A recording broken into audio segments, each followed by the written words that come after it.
കലിപ്പൻ ബോസും വായാടി മാലാഖപ്പെണ്ണും പാർട്ട് 2. രചന ഷാനിബ നിയാസ്. അവതരണം ഷാഹുൽ മറയിൽ. Editing Faisal CM Nonjeri. ഈ കഥയുടെ ആദ്യ പാർട്ടിന്റെ ലിങ്ക് ഡിസ്ക്രിപ്ഷനിൽ കൊടുത്തിട്ടുണ്ട്. കേൾക്കാത്തവർ അതാദ്യം കേൾക്കാൻ ശ്രമിക്കുക. AD ഗ്രൂപ്പിന്റെ കൂറ്റൻ കെട്ടിടത്തിനു മുമ്പിൽ തന്റെ സ്കൂട്ടി ഒതുക്കി ജാനകി കുറച്ചുനേരം അതിൽ തന്നെ ഇരുന്നു. തികച്ചും ശൂന്യമായ നിർവികാരമായ മനസ്സോടെ അവൾ സർട്ടിഫിക്കറ്റ് അടങ്ങിയ ഫയലും കയ്യിലെടുത്ത് മുമ്പോട്ട് നടന്നു. 2 ദിവസം മുമ്പ് തന്നെ അപ്പോയിന്റ്മെന്റ് ലെറ്റർ സൈൻ ചെയ്ത് കൊടുത്തതാണ്. 1 വർഷത്തെ എഗ്രിമെന്റിലാണ് ഇപ്പോഴത്തെ ഈ കരാർ. ഈ കാലയളവിൽ AD ഗ്രൂപ്പ് MD അലക്സ് എബ്രാഹിമിന്റെ പേഴ്സണൽ അസിസ്റ്റന്റായി എല്ലാ കാര്യങ്ങളും മാനേജ് ചെയ്യലാണ് ഇവിടെ തന്റെ ഡ്യൂട്ടി. ഇങ്ങോട്ട് തന്നെ ക്ഷണിക്കുമ്പോൾ അതിന് പിന്നിൽ എല്ലാവർക്കുള്ള ഉദ്ദേശം തനിക്ക് കൃത്യമായിട്ട് അറിയാം. പക്ഷേ എന്നെ കൊണ്ട് ഒരിക്കലും അതിനാവുകയില്ല. ഇവിടെ എന്റെ ജോലിയോട് ഞാൻ 100% സത്യസന്ധത പാലിക്കുമെങ്കിലും MD മിസ്റ്റർ അലക്സ് എബ്രാഹിമിന്റെ ജീവിതത്തിലേക്ക് എത്തി നോക്കാൻ പോലും പാടില്ല. അതിനെക്കുറിച്ച് എനിക്ക് പൂർണ്ണ ബോധ്യമുണ്ട്. തന്റെ സ്ഥാനവും നിലയും എല്ലാം മറക്കാൻ പാടില്ല. അർഹിക്കപ്പെടാൻ പോയിട്ട് ആഗ്രഹിക്കാൻ പോലും തനിക്ക് അവകാശമില്ലാത്ത ആ ജീവിതത്തെക്കുറിച്ച് ഞാൻ ഓർക്കാൻ പോലും പാടില്ല. ഇപ്പോൾ എനിക്കൊരു ജോലി അത്യാവശ്യമാണ്. ആരോരുമില്ലാത്ത എൻ്റെ ആ മക്കളുടെ കൈ പിടിക്കാൻ എനിക്കിവിടെ നിന്നേ പറ്റൂ. തൽക്കാലം അതുമാത്രം ആലോചിച്ചാൽ മതി. അവളൊരു നെടുവീർപ്പോടെ ആ വാതിൽ തള്ളി തുറന്ന് അകത്തേക്ക് കയറി. നേരെ റിസപ്ഷനിൽ ചെന്ന് അവിടെ ഇരിക്കുന്ന പെൺകുട്ടിക്ക് തൻ്റെ കയ്യിലുണ്ടായിരുന്ന അപ്പോയിൻമെന്റ് ലെറ്റർ നീട്ടി. അവൾ അതിലൂടെ ഒന്ന് കണ്ണോടിച്ച ശേഷം ഫോണിൽ ആരെയോ വിളിച്ചു. മാഡം, അവിടെ വെയിറ്റ് ചെയ്യൂ കേട്ടോ, സ്റ്റീഫൻ സാർ ഇപ്പോൾ വരും. അവളൊന്ന് തലവിൽക്കി വിസിറ്റിംഗ് ഏരിയയിൽ ഇരുന്നു. കുറച്ച് കഴിഞ്ഞപ്പോൾ സ്റ്റീഫൻ ധൃതിയിൽ നടന്നുകൊണ്ട് അങ്ങോട്ടേക്ക് വന്നു. സർ. അയാളെ കണ്ടപ്പോൾ അവൾ എണീറ്റ് നിന്നു. ആ ജാനകി, സാറിനെ ഇൻഫോം ചെയ്തിരുന്നു. എൻ്റെ വാംലി വെൽക്കം. അയാൾ ചിരിച്ചുകൊണ്ട് അവൾക്ക് നേരെ കൈ നീട്ടി. അവൾ നിറഞ്ഞ ചിരിയോടെ തന്നെ സ്റ്റീഫന് കൈ കൊടുത്തു. വരൂ. സ്റ്റീഫൻ അവൾ ഉള്ളിലേക്ക് ക്ഷണിച്ചു. ലിഫ്റ്റിൽ 2nd ഫ്ലോർ പ്രസ് ചെയ്ത് സംസാരിച്ചു തുടങ്ങി. സാറിൻ്റെ സ്പെഷ്യൽ അപ്പോയിൻമെൻ്റ് ആണ് ജാനകിയുടേത്. For his PA. ആക്ച്വലി താൻ വന്നുകൊണ്ട് ഏറ്റവും ഹാപ്പി ഞാനാണ്. എനിക്ക് നല്ലൊരു ഫ്രണ്ടിനെ കിട്ടിയല്ലോ. അത് സാർ, ഞാൻ എന്തൊക്കെയാണ് ചെയ്യേണ്ടത്? ഏയ് ഡോൺ വറി, താനിങ്ങനെ ടെൻഷൻ അടിക്കണ്ട. കുറച്ച് ദിവസം താൻ എൻ്റെ കൂടെ നിന്ന് എല്ലാം മനസ്സിലാക്കിയാൽ മതി. പിന്നീട് തനിക്കുള്ള സജഷൻസൊക്കെ സാറ് നേരിട്ട് തന്നോളൂ. സ്റ്റീഫൻ എന്തോന്ന് ഓർത്തുകൊണ്ടൊരു ചെറുപുൻസിരിയോടെയാണ് അവസാന വാചകം പറഞ്ഞത്. അവൻ തലേന്ന് രാത്രി ബോസ് അലക്സ് പറഞ്ഞ വാക്കുകൾ വെറുതെ ഒന്ന് ഓർത്തു. സ്റ്റീഫൻ, നാളെ ഒരു പുതിയ അപ്പോയിൻമെന്റ് ഉണ്ട്. തനിക്ക് കമ്പനിക്ക് ഒരാൾ കൂടി. എന്നെ മാനേജ് ചെയ്യാൻ താൻ ഒരുപാട് ബുദ്ധിമുട്ടെന്ന് എനിക്ക് തോന്നിയിട്ടുണ്ട്. സോ ഇനി അതുണ്ടാവില്ല. She's my special interest. അത്ര ക്വാളിഫൈഡ് ഒന്നല്ല ആള്, ബട്ട് അവളുടെ മൈൻഡ് ആൻഡ് ക്വാളിറ്റിയാണ് എന്നെ ട്രാക്ക് ചെയ്ത്. സോ അവൾ അതിനെ അസിസ്റ്റ് ചെയ്യട്ടെ. ശേഷം എന്നെയും കൂടി ലൈഫ് അഡ്ജസ്റ്റ് ചെയ്യാനാവെന്ന് അവൾ പറയുമ്പോൾ ഞാൻ ആ പോസ്റ്റ് പെർമനന്റ് ആയിക്കൊള്ളാം. So remember, she's my personal. അവനെ എന്തോർത്തുന്ന പോലെ ചിരിച്ചു. സത്യം പറഞ്ഞ അലക്സ് ചിരിക്കുന്നു ഒരു നിമിഷം നോക്കി നിന്നു പോയി. വളരെ അപൂർവങ്ങളിൽ അപൂർവമായൊരു കാഴ്ചയായിരുന്നു അലക്സിന്റെ മുഖത്തുണ്ടാവുന്ന ചിരി. ഇപ്പോൾ കുറച്ചായത് ഇടയ്ക്കിടെ മുഖത്ത് മിന്നിമായാറുണ്ട്. പ്രണയത്തിന്റെ നേർത്ത കുളിർക്കാറ്റ് തന്റെ MDയുടെ മനസ്സിലും തഴുകി കടന്നു പോകുന്നുണ്ടെന്ന് ഓർത്തു സ്റ്റീഫന് ചിരി വന്നു. ലിഫ്റ്റ് ഇറങ്ങി അവർ MDയുടെ ക്യാബിന് നേരെ നടന്നു. വിശാലമായ ക്യാബിനിൽ സെറ്റ് ചെയ്ത ചെയറിലായി അവർ ഇരുന്നു. ഇന്നത്തെ സാറിന്റെ മീറ്റിംഗ് ഷെഡ്യൂളൊക്കെ ചെക്ക് ചെയ്യണം, സ്റ്റീഫൻ അവളോടായി പറഞ്ഞു. അതിന്റെ ഒരു വശത്തായി അയാൾ ചെയ്യുന്നു നോക്കി അവൾ ഇരുന്നു. കുറച്ചു നേരം കൂടി കഴിഞ്ഞപ്പോൾ ക്യാബിന്റെ ഡോർ തുറന്ന് അലക്സ് അകത്തേക്ക് വന്നു. അവൻ അവിടെ കണ്ടതും ജാനകിയുടെ ദേഹത്തിലൂടെ ഒരു വിറയിൽ കടന്നുപോയി. ജാനകിയെ കണ്ടതും അവൻ അവളെ നോക്കി മനോഹരമായി ഒന്ന് പുഞ്ചിരിച്ചു. Welcome Janaki, welcome to my world. അവൻ അവൾക്ക് നേരെ കൈനീട്ടി. Thank you sir. അവൾ അവനെ നോക്കി തിരിച്ചു പറഞ്ഞു.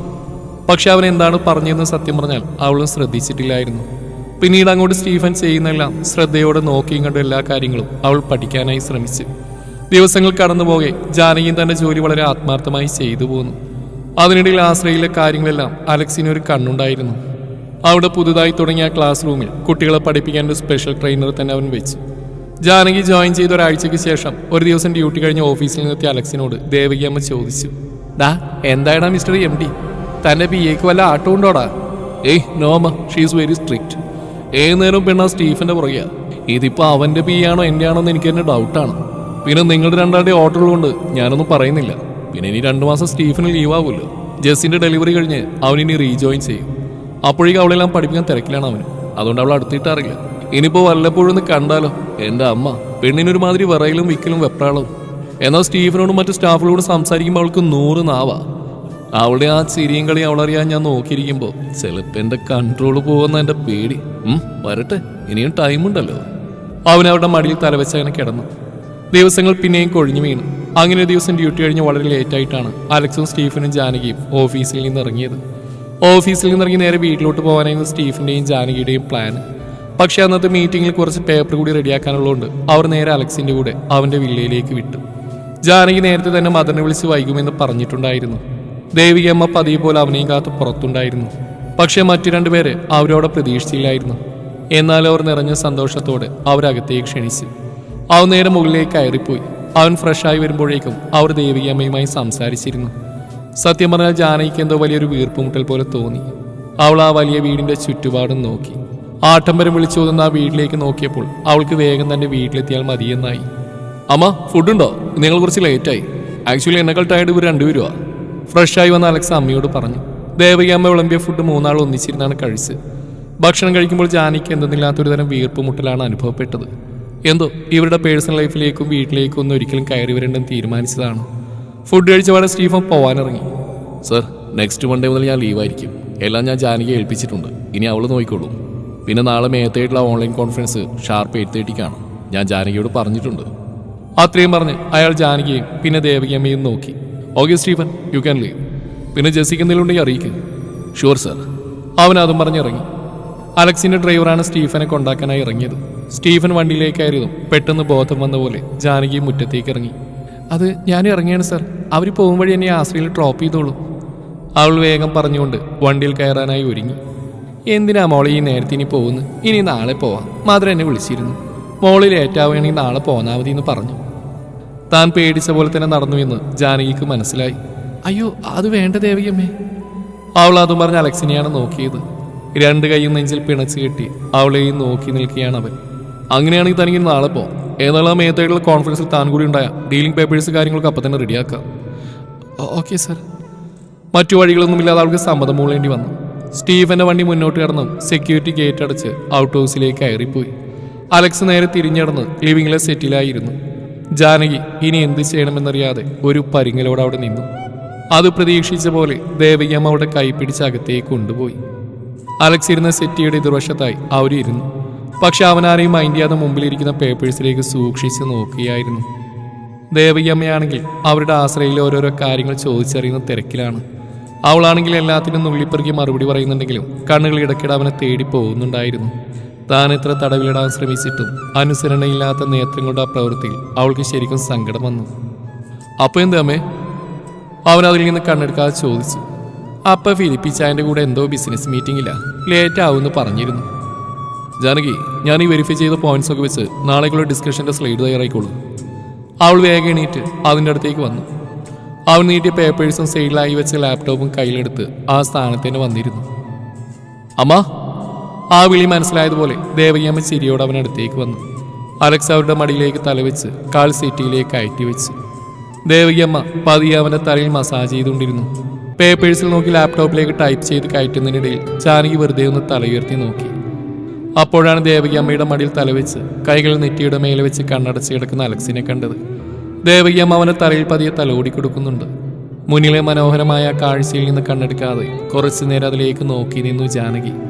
ഒരു നിമിഷം എന്തിനെന്നറിയാതെ അവളുടെ കണ്ണിൽ മിഴിനീർ നിറഞ്ഞു വന്നു.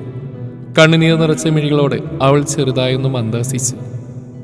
അലക്സ് എന്ന ഈ മനുഷ്യന്റെ ഇന്നത്തെ മുഴുവൻ ജോലിഭാരവും മാനസിക പിരിമുറുക്കവും ഈ ഒരൊറ്റ തലോടലിൽ അലിഞ്ഞില്ലാതാവുകയും നാളെ ഇതിനേക്കാൾ വലിയ പിരിമുറുക്കങ്ങളെ നിഷ്പ്രയാസം നേരിടാൻ പുതുഊർജ്ജം നിറയ്ക്കുകയും ചെയ്യാൻ മാതൃത്വത്തിന്റെ ഈ തലോടലിന് കഴിയുമെന്ന് അവൾക്ക് തോന്നിപ്പോയി.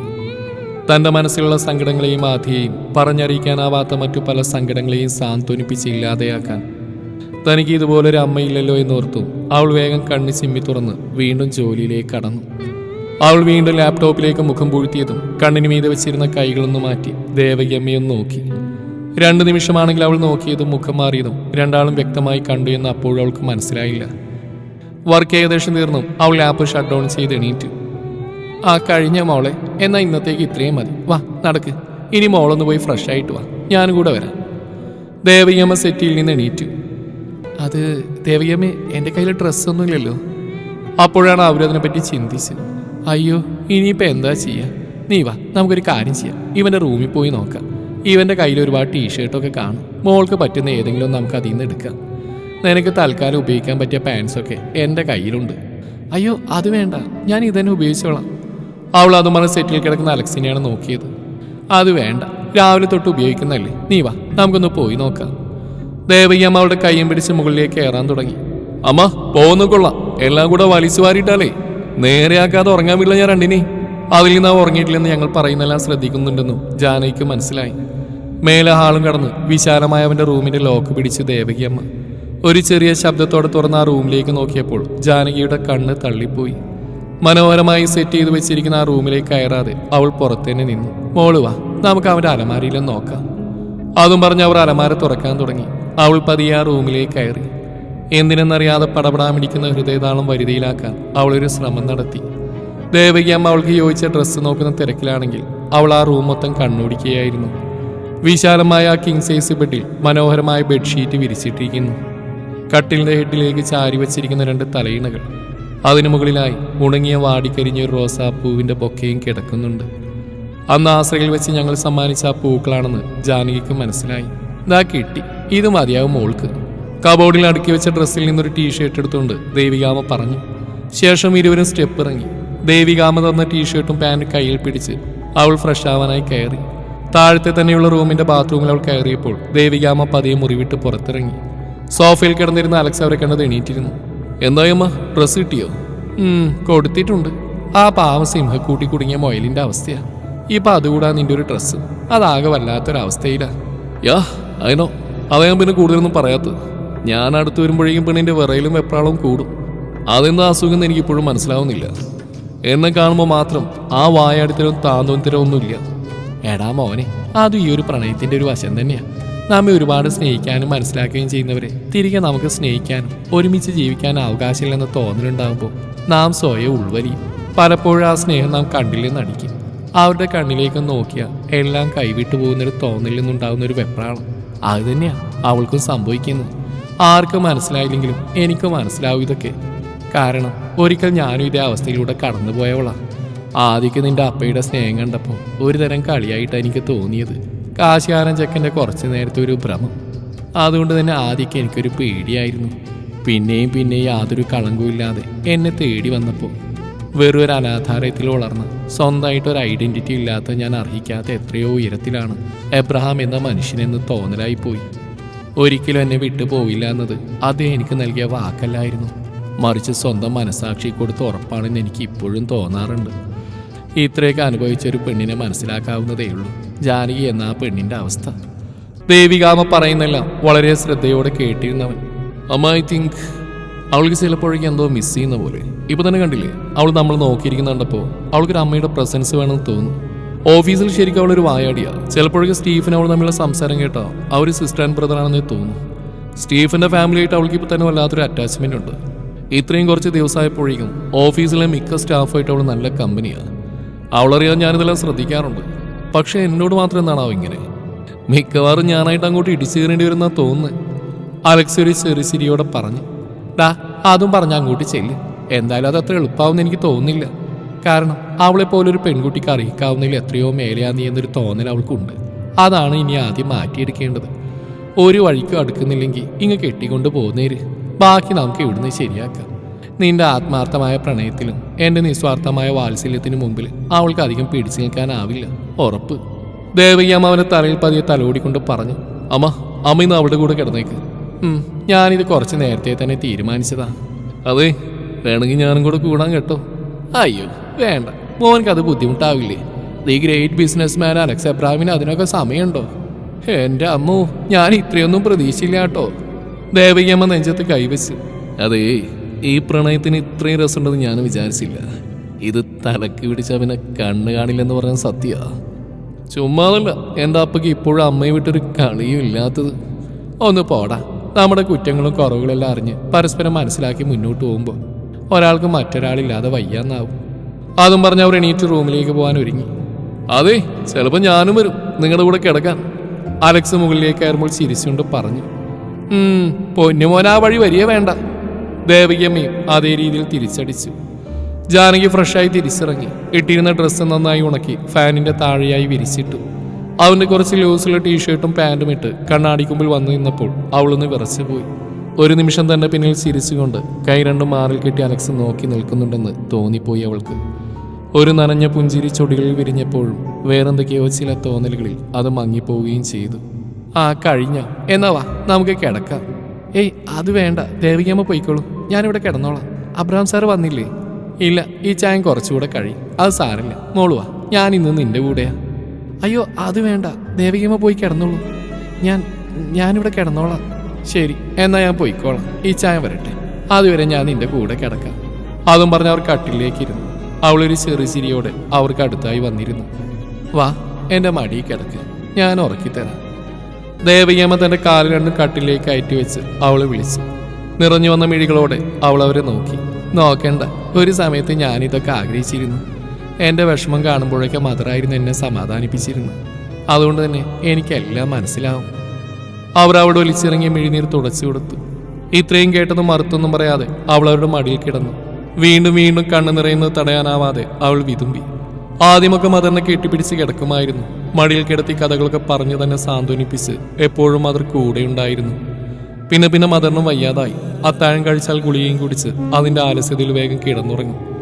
എന്നാലും ഞങ്ങളൊക്കെ കിടന്നില്ലേ എന്ന് അന്വേഷിക്കുമായിരുന്നു. പിന്നെ തനിക്ക് താഴെ ഒരുപാട് കുട്ടികൾ വന്നപ്പോൾ അവർക്കൊക്കെ ഞാനൊരു ചേച്ചിയായി. അവരെ തലോടലും ഉറക്കലുമൊക്കെയായി പതിയെ പതിയെ തൻ്റെ ആഗ്രഹങ്ങളും ശീലങ്ങളും എല്ലാം മാറ്റിവെച്ചു. പക്ഷെ ഇന്ന് സാറ് ദേവികാമ്മയുടെ മടിയിൽ കിടക്കുന്ന കണ്ടപ്പോൾ വല്ലാത്ത കൊതി തോന്നി. അവൾ തിരിഞ്ഞു കിടന്ന് ദേവികാമ്മയെ ചുറ്റിപ്പിടിച്ച് അവരുടെ വയറിൽ മുഖമമർത്തി കിടന്നു. ദേവികാമ്മ ഒരു ചെറുചിരിയോട് അവളുടെ ചുമലിൽ തട്ടിക്കൊടുത്തു. പതിയെ കട്ടിലിന്റെ ഹെഡ് ബോർഡിലേക്ക് തലവെച്ച് അവരും കണ്ണടച്ച് കിടന്നു. പിന്നീട് അബ്രഹാം വന്നപ്പോൾ വാതിൽ തുറന്നെടുത്ത് അലക്സ് ആയിരുന്നു. എന്താടാ, നീ ഇന്ന് അവളെയും വിളിച്ചിവിടെ കൊണ്ടുവന്ന് നിർത്തിയിട്ടുണ്ടെന്ന് ദേവി പറഞ്ഞു. അയാൾ ഒരു ആക്കലോടെ മകനോട് ചോദിച്ചു. എന്താപ്പാ പറയാ, എല്ലാ കാര്യത്തിലും അപ്പയും കണ്ട് പഠിക്കണമെന്ന് അമ്മ പറയാറുണ്ട്. ഇതും ഞാനങ്ങ് അനുസരിച്ചു. നല്ല വെടിപ്പായിട്ട് പ്രേമിക്കാന്ന് വെച്ചു. അവൻ അതേ നാണയത്തിൽ തിരിച്ചടിച്ചു. എന്നിട്ട് എവിടെ കക്ഷി?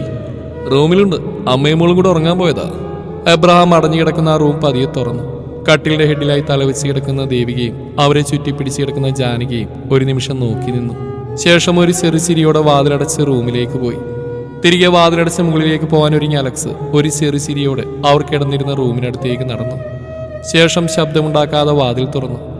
അവർ രണ്ടുപേരും കിടക്കുന്ന ആ മനോഹരമായ കാഴ്ച കുറച്ചു നേരം നോക്കി നിന്നു. വീണ്ടും മുകളിലേക്കുള്ള സ്റ്റെപ്പ് കയറി. പിറ്റേന്ന് നേരം പുലർന്നപ്പോൾ ജാനകിയാണ് ആദ്യം കണ്ണു തുറന്ന്. തന്റെ തൊട്ടരികിൽ തന്നെയും ചേർത്ത് പിടിച്ച് ദേവികാമ്മ കിടക്കുന്നവൾ കുറച്ചു നേരം നോക്കിക്കിടന്നു. ശേഷം പതിയെ അവരുടെ കൈകൾ മാറ്റിവെച്ച് അവൾ ഫ്രഷ് ആവാൻ കയറി. അവൾ തിരികെ വന്നപ്പോൾ ബെഡിൽ ദേവികാമ്മ ഉണ്ടായിരുന്നില്ല. ജാനകി പതിയെ വാതിൽ തുറന്ന് കിച്ചണിലേക്ക് നടന്നു. അവിടെ ട്രേയിൽ വെച്ച ഗ്ലാസ്സിലേക്ക് ചായ പകർത്തുന്ന ദേവികാമ്മയെ അവൾ കണ്ടു. അവൾ വേഗം ചെന്നവരെ പിറകിലൂടെ കെട്ടിപ്പിടിച്ചു. അവൾ നന്ദിയോടെ പറഞ്ഞു. അതിനവർ നന്നായിട്ടൊന്ന് പുഞ്ചിരിച്ചുകൊണ്ട് ട്രേയിൽ നിന്നൊരു ഗ്ലാസ് ചായ എടുത്ത് അവൾ കൊടുത്തു. ശേഷം മറ്റു ചായയുമായി ഹാളിലേക്ക് നടക്കുന്ന അവരുടെ കൂടെ അവളും നടന്നു. പുറത്ത് ഹാളിലിരിക്കുന്ന അബ്രഹാമിന് ഒരു കപ്പ് ചായ നീട്ടിയവർ. ആ ജാനി, നിങ്ങൾ എഴുന്നേറ്റോ? കൃത്യം 8 മണിക്ക് ആ മേത്തിയായിട്ട് മീറ്റിംഗ് ഉണ്ടെന്ന് അവൻ പറഞ്ഞു. കുറച്ചു മുമ്പ് ഇങ്ങോട്ട് ഇറങ്ങി വന്നിരുന്ന ആള്.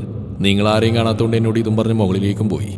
ആണോ? എന്നാ മോളിൽ ചെല്ലി, മീറ്റിംഗ് തുടങ്ങാറായില്ലേ? ഈ കോഫി കൂടി അവന് കൊടുത്തേക്ക്. ദേവികാമ്മ ട്രേയിലുണ്ടായിരുന്ന കപ്പ് അവൾക്ക് നേരെ നീട്ടി. വേറെ വഴിയില്ലാതെ ഒരു കയ്യിൽ കോഫിയും മറ്റേ കയ്യിൽ താഴെ നിന്നെടുത്ത ഫയൽസും പിടിച്ച് അവൾ മുകളിലേക്ക് നടന്നു. മുകളിലെത്തിയതും മേലെ ബാൽക്കണി ഡോർ തുറന്നിട്ട് കണ്ട് അവൾ അങ്ങോട്ട് നടന്നു.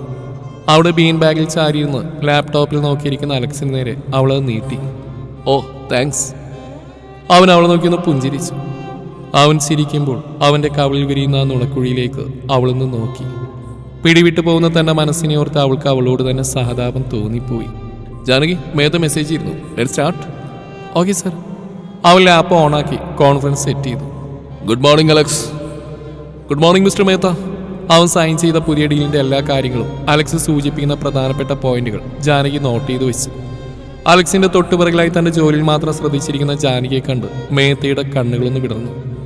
മോഡേൺ രീതിയിലുള്ള രൂപവും പ്രകൃതവുമാണെങ്കിലും എന്തോ ഒരു ഗ്രാമീണത മുഖത്തുണ്ടെന്ന് അയാൾക്ക് തോന്നിപ്പോയി.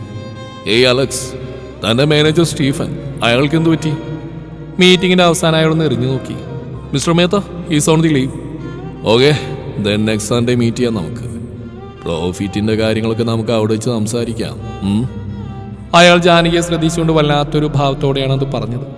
പക്ഷെ ആ ഒരു വീഡിയോ കോളിൽ അയാളുടെ മുഖത്ത് വിരിയുന്ന ഭാവങ്ങൾ അലക്സും ശ്രദ്ധിച്ചിട്ടുണ്ടായിരുന്നില്ല. ജാനകിയാണെങ്കിൽ അതിലേക്ക് നോക്കുന്നേ ഉണ്ടായിരുന്നില്ല. അവർ പറയുന്നതെല്ലാം ശ്രദ്ധയോടെ കേട്ട് റിപ്പോർട്ട് തയ്യാറാക്കാൻ തിരക്കിലായിരുന്നു. അതും കഴിഞ്ഞ് ബ്രേക്ക്ഫാസ്റ്റും കഴിച്ചാണ് ജാനകി ആശ്രയിലേക്ക് പോയത്. അവിടെ എത്തി മദറിനെയും മക്കളെയും കണ്ട് കുറച്ചു നേരം സംസാരിച്ചിരുന്നു. അപ്പോഴാണ് വീൽ ചെയർ മുരുട്ടി അപ്പു അങ്ങോട്ടേക്ക് വന്നത്. അപ്പു, എന്താടാ നീ വലിയ സന്തോഷത്തിലാണല്ലോ? അത് ചേച്ചി, ഒരു ഹാപ്പി ന്യൂസ് ഉണ്ട്. എന്താടാ?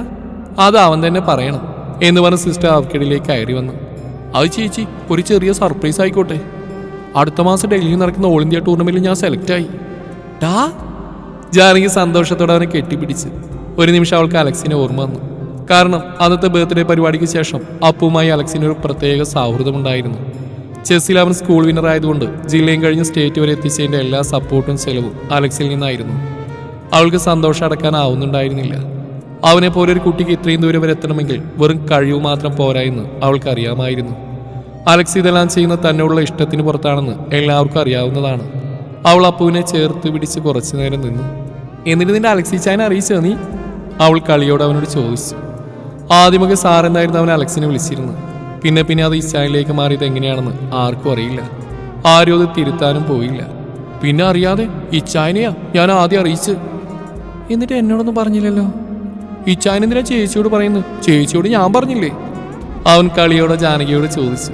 അവൾ കുശുമ്പാൽ അവനെ നോക്കി. അവരുടെ സംസാരം കേട്ട് തെരേസ സിസ്റ്ററിന് ചിരി വരുന്നുണ്ട്. എന്നെ അല്ലാത്ത എല്ലാവരെയും കയ്യിലെടുത്തിരിക്കുക ഒരു ഇച്ചായൻ. അവൾ പിറുവിറുത്തുകൊണ്ട് റൂമിലേക്ക് നടന്നു. പിന്നെയും 3-4 ദിവസം കഴിഞ്ഞ് ഇന്നാണ് മേത്തയുമായിട്ട് ഡിസ്കഷൻ പറഞ്ഞ ദിവസം. അവർ സ്ഥിരം മീറ്റ് ചെയ്തിരുന്ന ആ റിസോർട്ടിലേക്ക് അലക്സിന്റെ കൂടെ പോകുമ്പോൾ ജാനകിയും ഭയങ്കര ഉത്സാഹത്തിലായിരുന്നു. കാരണം ആദ്യമായിട്ടാണ് പുറത്തൊരു മീറ്റിനായി പോകുന്നത്. അതിന്റെ എല്ലാ ആകാംക്ഷയും അവൾക്കുണ്ടായിരുന്നു. ഫയൽസ് എല്ലാം റെഡിയാക്കി കയ്യിൽ ഒതുക്കി പിടിച്ച് മറുകയിൽ ലാപ്ടോപ്പും പിടിച്ച് ലിഫ്റ്റ് കടന്ന് അവർ മേത്തയുടെ റൂമിന്റെ മുമ്പിലെത്തി. സാധാരണ ഇങ്ങനെയുള്ള കാര്യങ്ങളൊക്കെ സ്റ്റീഫനാണ് ഡീൽ ചെയ്യാറ്. ഇതിപ്പോ സ്റ്റീഫൻ ലീവിലാണല്ലോ. അലക്സ് കോളിംഗ് ബെല്ലടിച്ചതും അവർക്ക് മുമ്പിൽ ഡോർ തുറക്കപ്പെട്ടു. Welcome Alex. മേത്ത ചിരിയോടെ അവർ സ്വീകരിച്ചു. ജാനകിയെ നോക്കി ഗൂഢമായി ഒന്ന് പുഞ്ചിരിച്ചു. പക്ഷേ നിഷ്കളങ്കമായി അവൾ മനോഹരമായ ഒരു പുഞ്ചിരി നൽകി. അലക്സുമായുള്ള കൂടിക്കാഴ്ചക്കിടെ മേത്തയുടെ കണ്ണുകൾ ജാനകിയിലായിരുന്നു. അന്ന് വീഡിയോ കോൺഫറൻസിൽ കണ്ടതിനേക്കാൾ സുന്ദരിയാണ് അയാൾ മനസ്സിലോർത്തു. ഇടയ്ക്കിടെ അയാളുടെ കണ്ണുകൾ ജാനകിയെ തേടിയെത്തുന്നു ആദ്യമൊന്നും അലക്സിന് മനസ്സിലായില്ലെങ്കിലും പിന്നീട് അവൻ എന്തോ ഒരു പന്തികേട് തോന്നി. എന്നാൽ മുഴുവൻ ശ്രദ്ധയും തന്റെ ജോലിയിലായതിനാൽ ജാനകി അതിലൊന്നും ശ്രദ്ധിച്ചില്ല. ലാപ്ടോപ്പിൽ മാത്രം ശ്രദ്ധിച്ചിരുന്ന അവളെ നോക്കി മേത്ത ചുണ്ട് നനയ്ക്കുന്ന കണ്ടതും അവന്റെ ക്ഷമ നശിച്ച് ദേഷ്യം കടിച്ചമർത്തി മുഷ്ടിയുരുട്ടിയിരുന്നു. ഏകദേശം 1 മണിക്കൂറായപ്പോൾ അലക്സ് ജാനകിയോടായി പറഞ്ഞു. ജാനകി ഇനി താഴ്ന്ന് ഫ്രഷായി വന്നുള്ളൂ. മേത്തയുടെ ഉദ്ദേശം എന്താണെന്നറിയാൻ അവൾ അവിടുന്ന് ഒഴിവാക്കിയായിരുന്നു എൻ്റെ ലക്ഷ്യം. അവൾ പോകുന്ന വഴിയെ അയാളൊരു വഷളം ചിരിയോടെ നോക്കുന്ന കണ്ടതും അലക്സ് പല്ലിയേരിച്ച് കണ്ണടച്ച് നിന്നു. അയാൾ വളരെ രഹസ്യമായി അലക്സിനോട് ചോദിച്ചു. Janaki, she's my PA. അവൻ അയാളുടെ കണ്ണിൽ നോക്കി പറഞ്ഞു. വാവ്, യു ആർ സോ ലക്കി. ഇങ്ങനെ ഒരു ഐറ്റത്തിനെ വെച്ച് നീ ഏത് ബിസിനസ് ഡീൽ ചെയ്താലും നിനക്ക് ഡബിൾ പ്രോഫിറ്റ് ആവുമല്ലോ. തുറന്നു പറയാലോ Alex, I am so addicted her. നീ ഒന്ന് കണ്ണടച്ചാൽ മതി. ഒരു 50 lakh കൂടി എക്സ്ട്രാ ഞാനിതിൽ ഇൻവെസ്റ്റ് ചെയ്യാം. എന്തു പറയുന്നു? ചേകിയുടെ അടച്ചൊന്ന് കിട്ടിയതും മലർന്ന് സോഫയിലേക്കായി വീണത് മാത്രമേ ഓർമ്മയുണ്ടായിരുന്നുള്ളൂ. താൻ എന്തപ്പോ പറഞ്ഞ്? How dare you? ഏയ് കൂൾ മാൻ, കൂൾ. താനിങ്ങനെ വയലന്റ് ആവാതെ. ബിസിനസ്സിൽ ഇതൊക്കെ സർവ്വസാധാരണമല്ലേ. അവൾ ആരാ? തൻ്റെ വെറും ഒരു PA. നീയൊന്ന് പറഞ്ഞാ അവളൊക്കെ ചെയ്യും. Just right man. മേത്ത കൗശലത്തോടെ അലക്സിനോടായി പറഞ്ഞു. നോ, താനെന്താ പറഞ്ഞ്? താൻ ഇത്ര വൃത്തികെട്ടവനാണെന്ന് എനിക്കറിയില്ലായിരുന്നു. അവൻ ദേഷ്യം കൊണ്ട് അയാളുടെ കവിളിൽ കുത്തിപ്പിടിച്ചു. എടോ, തനിക്ക് അവൾ ആരാണെന്നറിയോ? She's my PA. എന്റെ പേഴ്സണൽ അസിസ്റ്റന്റ് എന്നാണ് താൻ ഉദ്ദേശിച്ചെങ്കിൽ തനിക്ക് തെറ്റി. She's my PA. എന്റെ പ്രണയത്തിന്റെ അവകാശി, ഒരേ ഒരു അവകാശി, എന്റെ പ്രാണൻ. ഈ അലക്സ് എബ്രഹാം എന്റെ ജീവിതത്തിലേക്ക് കൂട്ടാൻ വെച്ചിരിക്കുന്ന എന്റെ പെണ്ണാവള്. അവളുടെ മാനത്തിനാ താനിപ്പോ വിലയിട്ടത്. ഒരൊറ്റ ചവിട്ട്, അത് മതി എനിക്ക് നിന്നെ ജീവിതകാലം മുഴുവൻ ശവമാക്കി കിടത്താൻ. പക്ഷേ ഞാനിപ്പോ അത് ചെയ്യുന്നില്ല, കേട്ടോടാ.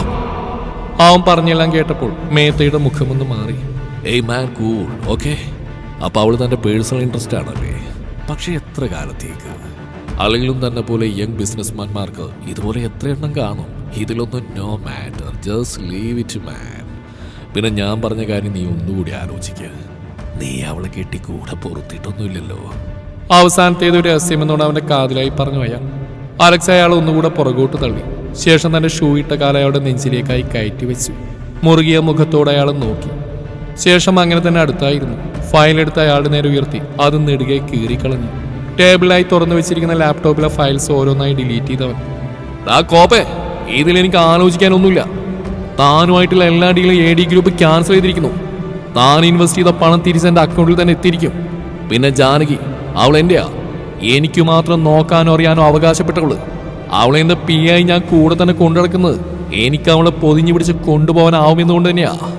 തെറ്റായൊരു കണ്ണിലൂടെ അവളെ കണ്ടതെനിക്ക് ആജീവനാന്തം ഓർമ്മിക്കാൻ ഒരു ശിക്ഷ നൽകാൻ എനിക്ക് അറിയാഞ്ഞിട്ടല്ല. പക്ഷേ ഇത്തവണ ഞാൻ നിന്നെ വെറുതെ വിടുന്നു. ഇനിയൊരു കൂടിക്കാഴ്ച നമ്മൾ തമ്മിൽ ഇല്ലാതിരിക്കട്ടെ. തൽക്കാലം ഇത് നമ്മൾ മാത്രം അറിഞ്ഞാൽ മതി. എന്തുകൊണ്ടെന്നാ AD ഗ്രൂപ്പും മിസ്റ്റർ ശങ്കർ മേത്തയുമായുള്ള സകല ഡീലിങ്സും ക്യാൻസൽ ചെയ്തെന്നറിഞ്ഞാൽ പിന്നെ അതിന്റെ കാരണം അറിയാനും വേണ്ടാത്ത ഡിസ്കഷനൊക്കെ ആവും പബ്ലിക്കിൽ. സോ അതുകൊണ്ട് എനിക്ക് നഷ്ടമൊന്നുമില്ല, നിങ്ങൾക്കും നിങ്ങളുടെ കമ്പനിക്കാവും എല്ലാം നഷ്ടപ്പെടുക. അവൻ അയാളുടെ നേരെ ചൂണ്ടുവിരൽ നീട്ടിക്കൊണ്ട് പറഞ്ഞു. എന്നാൽ വാഷ്റൂമിന്റെ അടുത്തായി മിററിലേക്ക് നോക്കി ഇതെല്ലാം കേട്ടുന്ന ജാനകി തന്റെ പ്രതിബിംബത്തിലേക്കായി ഒന്ന് നോക്കി. ബാത്റൂമിൽ നിന്നിറങ്ങി മുഖമൊക്കെ ഒന്ന് വാഷ് ചെയ്ത് അതിൻ്റെ കൂടെ ടച്ചപ്പ് ചെയ്യാനായിട്ട് തന്നെ മേക്കപ്പ് അടങ്ങിയ മിനി ബാഗ് എടുക്കാൻ വേണ്ടി പുറത്തിറങ്ങിയതായിരുന്നു അവൾ. അപ്പോഴാണ് മേത്തയുടെ ഈ സംസാരം കേട്ടത്. തന്നിലെ പെണ്ണിനെ ഓർത്ത് തന്നോട് തന്നെ പുച്ഛമാണ് അവൾക്ക് തോന്നിയത്. എന്നാൽ അതിനുള്ള അലക്സിന്റെ മറുപടി കേട്ടപ്പോഴാണ് ശരിക്കും കണ്ണിൽ നിന്ന് മിഴിനീർ അണപൊട്ടി ഒഴുകിയത്. അവന്റെ സ്നേഹത്തിനും കരുതലിനും മുകളിലായി തന്റെ വാശിക്കും അകൽച്ചയ്ക്കും ഒരു വിലയുമില്ലെന്ന് തോന്നിപ്പോയി അവൾക്ക്. എനിക്ക് താങ്ങായും തണലായും അവനുണ്ടെന്ന് തെളിയിച്ച ഒരുപാട് സന്ദർഭങ്ങൾ ഓഫീസിലും മറ്റുമായി ഉണ്ടായിട്ടുണ്ടെങ്കിലും ഇവിടെ ജാനകി ശരിക്കും തോറ്റുപോയി. അലക്സ് എബ്രഹാം എന്ന ഈ മനുഷ്യന്റെ പ്രാണനാണ് ഈ ജാനകി എന്ന താനെന്ന് അവളിൽ വീണ്ടും ഹൃദയവേദന നിറച്ചു. തിരിച്ചു പ്രണയിക്കാൻ അവകാശമില്ലെന്നൊരൊറ്റ കാരണം കൊണ്ട് തന്നെയാണ് താൻ അകറ്റി നിർത്തുന്നതെന്ന് അവൾ അന്നേരവും ആശ്വസിച്ചു. എങ്കിലും ഉള്ളിൻ്റെ ഉള്ളിൽ ആർക്കും പിടികൊടുക്കാതെ ഒളിപ്പിച്ച പ്രണയം അന്നാദ്യമായി അതിൻ്റെ കര കവിഞ്ഞൊഴുകിയത് അവൾ അറിഞ്ഞു. കണ്ണുകൾ അമർത്തി തുടച്ചൊരു ചെറിയ വിറയലോടെയാണ് അവർക്കരികിലേക്ക് അവൾ പോയത്. സോഫയ്ക്ക് പുറത്തും മറ്റുമായി പേപ്പർ കഷ്ണങ്ങൾ പരന്നു കിടക്കുന്നുണ്ട്. അലക്സ് പിടിച്ചപ്പോൾ ചുളി വീണ തന്റെ ഷർട്ട് നേരെയായിക്കൊണ്ട് മേത്ത സോഫയിൽ ഇരിക്കുന്നുണ്ട്. വാതിൽ തുറക്കുന്ന ശബ്ദം കേട്ടപ്പോൾ ചുവന്ന കണ്ണുകളുമായി അലക്സ് തന്നെ നോക്കി നിൽപ്പുണ്ട്. നിറഞ്ഞു കലങ്ങിയ കണ്ണുകളും വിതുമ്പുന്ന ചുണ്ടും ചുരുട്ടി പിടിച്ച കൈകളുമായി വിറച്ച് വിറച്ച് വരുന്നവൾ അലക്സ് നോക്കി. അതിൽ നിന്ന് തന്നെ അവളെല്ലാം കേട്ടു എന്ന് അവന് മനസ്സിലായി. ഭയം വിളിച്ചു പോകുന്ന കണ്ണുകളിലേക്ക് അവനെ നോക്കി. വാ വാ. അവൻ കൈ നീട്ടി അവളെ വിളിച്ചു. അവളെ വിളിച്ചത് ഓടി അവനെ നെഞ്ചിൽ മുഖം ഒളിപ്പിച്ച് അവനെ കെട്ടിപ്പിടിച്ച ഒറ്റ കരച്ചിലായിരുന്നു ജാനകി. അവനെ നെഞ്ചിൽ നിന്ന് മുഖമുയർത്താതെ വിറക്കുന്ന ശരീരവുമായി അവൻ ഇറുകിയെ പുണർന്നുകൊണ്ട് അവൾ പറഞ്ഞു, ഇച്ചായ നമുക്കിവിടുന്ന് പോവാം, എനിക്ക് പേടിയാവുന്നു. പെട്ടെന്ന് അവിടെ ഇച്ചായ എന്നുള്ള വിളിയിൽ ആ ഒരു നിമിഷത്തിൽ അവന്റെ കണ്ണുകളൊന്ന് വിടർന്നു. താൻ കുറച്ചു കാലമായി കാത്തിരിക്കുന്ന നിമിഷം തീരെ പ്രതീക്ഷിക്കാതെ വന്ന് അണഞ്ഞിരിക്കുന്നു. നെഞ്ചിൽ മുഖമിട്ടു രസിക്കരയുന്ന അവളെ ഒന്നുകൂടി ഇടനെഞ്ചിലേക്ക് ചേർത്ത് പിടിച്ച് അമർത്തി വെച്ചു അവൻ. ശേഷം സോഫയിലായി ഇതെല്ലാം കണ്ടുകൊണ്ടിരിക്കുന്ന മേത്തയെ നോയിക്കൊണ്ട് അവിടെ തലയിലായി ചുണ്ടമർത്തി അവൻ. ഏയ് ജാനകി, പേടിക്കണ്ട, എന്നെ മറികടന്ന് ഒരുത്തിനും നിന്നെ ഒന്നും ചെയ്യില്ല. കാരണം നീ എൻ്റെ മാത്രം. അവന്റെ ആ ഗാംഭീര്യ ശബ്ദത്തിലുള്ള ശൗര്യം മേത്ത തിരിച്ചറിയുന്നുണ്ടായിരുന്നു. ശേഷം അവൾ അങ്ങനെ തന്നെ പിടിച്ചുകൊണ്ട് മറുകയിൽ ലാപ്ടോപ്പും എടുത്ത് അവൻ ഡോറിനടുത്തേക്ക് നടന്നു. ശേഷം അയാൾ ഒന്നുകൂടി തിരിഞ്ഞു നോക്കിയ ശേഷം നടന്നുപോയി. താഴെ പാർക്കിങ്ങിലെത്തിയിട്ടും അവളുടെ ശരീരത്തിന്റെ വിറയിൽ മാറിയിട്ടില്ലെന്ന് തോന്നി അവന്. ഏയ് ജാനകി, അവൻ അവളുടെ തോളിൽ തട്ടി. പെട്ടെന്ന് ബോധം വന്ന പോലെ അവൾ അവനിൽ നിന്ന് അകന്നു മാറി. എന്ത് ചെയ്യണമെന്നറിയാതെ പുറംതിരിഞ്ഞു നിന്നു. ഐ ആം സോറി സർ, ഞാൻ നന്നായിട്ട് പേടിച്ചു, അതുകൊണ്ടാ. അവൾ അങ്ങനെ നിന്നുകൊണ്ട് തന്നെ വിക്കി വിക്കി അവനോട് പറഞ്ഞു. ഇറ്റ്സ് ഓക്കെ, എന്നാലും മേത്തെ കൊണ്ട് എനിക്കൊരു ഉപകാരം ഉണ്ടായി. ചിലരുടെയൊക്കെ യഥാർത്ഥ മനസ്സിലുള്ളത് എന്താണെന്ന് അറിയാൻ കഴിഞ്ഞല്ലോ. അവൻ അവളെ ഒന്ന് കെട്ടിപ്പിടിച്ചതും ഈ ചായ എന്ന് വിളിച്ച് ഓർത്തുകൊണ്ട് ഒരു കള്ളച്ചിരിയോടെ പറഞ്ഞു. അവൾ വീണ്ടും കിടന്ന് വിക്കി എന്ത് ചെയ്യണമെന്നറിയാൻ നിന്നു. ഇനി നീ ഒന്നും പറയണ്ട, ഇനി അടുത്ത എൻ്റെ ഊഴമാണ്. ഞാൻ നിനക്കൊരു പ്രൊമോഷൻ തരാൻ പോവാ. ഇനി നിന്റെ PA പണി അങ്ങ് വീട്ടിൽ. ഇനി ലൈഫ് ലോങ് എന്നെ നീ മാനേജ് ചെയ്താൽ മതി. ഇനിയും വൈകിയാലേ ഇന്ന് നടന്ന പോലെ ഇനി ഓരോരുത്തരും വരും. സോ ഇനി അത് വേണ്ട. നിനക്ക് ഞാൻ ഒരുപാട് സമയം തന്നു. നീ എന്നെ കയറി അങ്ങ് സ്നേഹിക്കും, നിന്റെ ഉള്ളിലെ ഇഷ്ടം തുറന്നു പറയുന്നൊക്കെ ഞാൻ ചുമ്മാ പ്രതീക്ഷിച്ചു. പക്ഷെ നീ വെറും ഒരു അനാഥയാണെന്നും ആരുമില്ലെന്നുള്ള നിന്റെ തോന്നൽ നിന്നെ അതിൽ നിന്നെല്ലാം പിന്തിരിക്കുന്നതെന്ന് എനിക്കറിയാഞ്ഞിട്ടല്ല. ഞാൻ വീണ്ടും വീണ്ടും പറയുകയാണ്, നിന്റെ പാസ്റ്റും ബാക്ക്ഗ്രൗണ്ടൊന്നും എനിക്കൊരു പ്രശ്നവുമില്ല. ആത്മാർത്ഥ സ്നേഹത്തേക്കാൾ വലുതല്ല ഒന്നുമെന്ന് എൻ്റെ അമ്മയുടെ അപ്പയുടെയും ജീവിതം കണ്ട് പഠിച്ചവനാണ് ഞാൻ. അതുകൊണ്ട് എനിക്ക് നിന്നെ മതി, നിന്നെ മാത്രം. ഇനി എന്താ വേണ്ടെന്ന് എനിക്കറിയാം. വണ്ടി കയറി. അവൻ ഷർട്ടിന്റെ കൈ തിരുത്തി വെച്ചുകൊണ്ട് വണ്ടി സ്റ്റാർട്ട് ചെയ്തു. വണ്ടി തിരിച്ച് അവർ നേരെ എത്തിയത് ആശ്രയുടെ മുറ്റത്തായിരുന്നു. വണ്ടി ഇറങ്ങുമ്പോൾ തന്നെ കണ്ടു മുറ്റത്തായി ദേവകിയമ്മ അബ്രഹാമും അവരെ പ്രതീക്ഷിച്ചുകൊണ്ട് നിൽക്കുന്നു. വണ്ടിയുടെ ശബ്ദം കേട്ടുകൊണ്ടാകും അകത്തുനിന്ന് തെരേസ സിസ്റ്ററും പുറത്തേക്ക് വന്നു. അവൻ വണ്ടിയിൽ നിന്നിറങ്ങി ജാനകിക്കായി ഡോറ് തുറന്നു കൊടുത്തു. എടാ, എന്തു പറ്റി? നീ എന്താ അർജന്റായി ഇങ്ങോട്ടേക്ക് വരാൻ പറഞ്ഞ്? എന്താ കാര്യം? എബ്രഹാം ഇരുവരെയും നോക്കിക്കൊണ്ട് ചോദിച്ചു. നിങ്ങൾ വാ. അവൻ ജാനകിയുടെ കൈയും പിടിച്ച് ആശ്രയുടെ മുറ്റത്തായുള്ള രൂപക്കൂടിന് മുമ്പിലായി പോയി നിന്നു. ശേഷം തന്റെ കഴുത്തിലായി കിടന്നിരുന്ന ആ കുരിശുമാല ഊരി അവളുടെ കഴുത്തിലായി അണിയിച്ചു. അവളുടെ കണ്ണിൽ നിന്നൊഴുകി കണ്ണുനീർ അവന്റെ കൈപ്പത്തിയുടെ മുകളിലായി വീണതല്ലാതെ അവൾ അവനെ എതിർക്കുകയോ ഒരക്ഷരം പറയുകയോ ചെയ്തില്ല. എന്താ കണ്ണാ, എന്തു പറ്റി? എന്താ ഇപ്പൊ ഇങ്ങനെ? ദേവകിയമ്മ ആദ്യയോട് അവനോട് ചോദിച്ചു. ഒന്നുമില്ലമ്മ, ഒരു സംശയം. ഇവളെനിക്ക് ആരാണെന്ന്. കുറച്ചു കാലത്തേക്കുള്ള ഒരു ചെറിയ കൗതുകം മാത്രമാണ് എനിക്ക് ഇവളെന്ന് ഇനി ആരും പറയാൻ പാടില്ല. അതിനുവേണ്ടിയാ ഞാനിപ്പോൾ ഇത് ചെയ്തു. നിങ്ങളുടെ എല്ലാവരുടെയും അനുഗ്രഹം വേണം. ഒഫീഷ്യലായിട്ട് ഇനി നിങ്ങൾ തീരുമാനിച്ചോളൂ, ഡേറ്റും സ്ഥലവുമില്ല. അതുവരെ ഇതവിടെ കിടക്കട്ടെ. അവളുടെ കഴുത്തിലേക്കായി അണിച്ച മാലയിലേക്ക് ചൂണ്ടിക്കൊണ്ടവൻ പറഞ്ഞു. നിറഞ്ഞു തൂവിയ കണ്ണാലെ ജാനകി അലക്സിനെ കെട്ടിപ്പുണർന്നു. രൂപക്കൂടിന് മുമ്പിലുള്ള ആ മനോഹരമായ കാഴ്ച കണ്ട് എല്ലാവരും ചെറുചിരിയാലെ പിൻവാങ്ങി. എനിക്കിതിന് അവകാശമുണ്ടോ? അവൻ കെട്ടിയ ആ മാല കയ്യിൽ പൊതിഞ്ഞു പിടിച്ചുകൊണ്ട് അവൾ ചോദിച്ചു. നിനക്ക് മാത്രമാണ് അതിനവകാശം. ഒരു പനിനീർ പൂവിൻ്റെ സുഗന്ധം പോലെ എനിക്ക് ചുറ്റും കാരുണ്യത്തിൻ്റെയും സ്നേഹത്തിൻ്റെയും പരിമളം പരത്തിയ എൻ്റെ ഈ മാലാകക്ക് മാത്രമാണ് ഇനി എൻ്റെ ജീവിതത്തിൽ എല്ലാ അവകാശവും. അവൻ അവിടെ ചെവിയോട് അടുപ്പിച്ചുകൊണ്ട് പറഞ്ഞു. അതിന് മാത്രം എന്നിൽ എന്താ ഉള്ളത്? ഒരു കൈപ്പിടി നിറയെ നന്മയുടെ പൂക്കളും പിടിച്ച് എന്നിലേക്ക് ഇടിച്ചു കയറി വന്ന ഈ മാലാക പെണ്ണിന് എന്താണില്ലാത്തത്? ഈ ഹൃദയം നിറയെ സഹജീവികളോടുള്ള സ്നേഹമില്ലേ? കരുണയില്ലേ? അത്യാവശ്യം കുറുമ്പും കുസൃതിയും എല്ലാമില്ലേ? അവൻ അവളെ നോക്കി കണ്ണു ചിമ്മി കാണിച്ചു. ഒരിക്കൽ പോലും താൻ നേരിട്ട് പറയാത്ത തൻ്റെ പ്രണയം ഇന്ന് ഇതുവരെ എത്തിച്ചിരിക്കുന്നു. അവൾ നന്ദിയോടെ ദൈവത്തെ ഓർത്തുകൊണ്ട് അവനെ നോക്കിയൊന്ന് കണ്ണീരോടെ ചിരിച്ചു. Ladies and gentleman, welcome to this mega event. Business രംഗത്തുള്ള പ്രമുഖരായ വ്യക്തിത്വങ്ങൾ മറ്റു പല മേഖലകളിലും നിറസാന്നിധ്യം കൊണ്ട് രാജ്യത്തിന്റെ അഭിമാനമായി മുന്നേറിക്കൊണ്ടിരിക്കുകയാണ്. നിങ്ങൾക്കറിയാലോ, നമ്മുടെ വേൾഡ് ചെസ് ചാമ്പ്യൻഷിപ്പിൽ നമുക്ക് വേണ്ടി മികച്ച പ്രകടനം കാഴ്ചവെച്ച ഏവരുടെ അഭിമാനമായി മാറിയ അഭിനവ് എന്ന അപ്പുവിനെ അവന്റെ സ്പോൺസർഷിപ്പ് ഏറ്റെടുത്ത് AD ഗ്രൂപ്പ് ഇന്ന് ലോകത്തിനു മുമ്പിൽ തന്നെ മാതൃകയാവുകയാണ്. ലോക ചെസ് ചാമ്പ്യൻഷിപ്പിൽ അവനെ പോലെ ഒരു കുട്ടി എല്ലാ കടമ്പകളും കടന്ന് അവസാനം ഇവിടം വരെ എത്താൻ കൂടെ നിന്ന് AD ഗ്രൂപ്പ്സ് അതിന്റെ MD മിസ്റ്റർ അലക്സ് എബ്രാഹിം ആണെന്ന് അവൻ തന്നെയല്ലേ നമ്മളോട് പറഞ്ഞത്. വേൾഡ് വൈഡ് ബിസിനസ് ഗ്രൂപ്പായ AD ഗ്രൂപ്പ്സ് നടത്തുന്ന ചാരിറ്റി പ്രവർത്തനങ്ങൾ അഭിനന്ദനങ്ങൾക്ക് അർഹമാണ്. എല്ലാവർക്കും ഒരു വലിയ ഇൻസ്പിറേഷൻ കൂടിയാണ്. So let's welcome AD group MD mister Alex Ebrahim. സദസ്സിൽ നിറഞ്ഞ കയ്യടി ശബ്ദം ഉയർന്നു കേട്ടു. അലക്സ് ഒന്ന് എണീറ്റ് നിന്നുകൊണ്ട് കോട്ട് നേരെയാക്കി സ്റ്റേജിലെ പടികൾ വേഗത്തിൽ കയറി. Welcome sir. ആങ്കർ അവനെ കൈനീട്ടി സ്വീകരിച്ചു.